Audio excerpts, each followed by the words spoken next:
Hello, dito kami ngayon sa If1 Pit para i-claim namin yung aming COVID Resilience Medal. So, ayan. Pagkatapos naming mag-register, binigyan kaagad kami nitong number at saka itong snack redemption. So, ayan. Diyan kami nakapila at saka ang bilis lang. Nakuha ko na kaagad. Ayan, i-open na natin dito. Buksan na natin yung medal. So, ayan ang ano niya. May tatak siya na COVID-19 Resilience Medal. So, ayan, hirap pang magbukas si Diday. So, ayan. Ayan na yung medal. Ayan ang maganda yung lalagyan niya. So, ayan, pinicturan ko pa sila.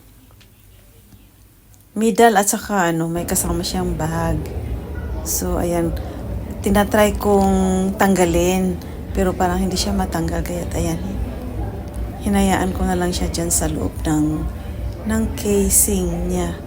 So, ayan, ito yung isa naman ay parang siya, parang bag. Ayan, Celebrating Healthcare Heroes. So, ayan, dyan natin ilalagay yung ating medal mamaya. Kasi maliit lang din yung bag na dala ko. Kaya, ayan, tamang-tama.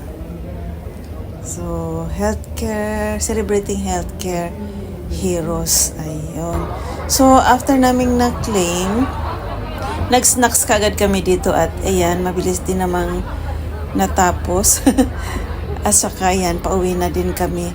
Actually, marami pang mga areas doon sa taas na pwede kang magpa-picture, yung ganun. Pero ayan, mamadali kasi kami. Thank you for watching!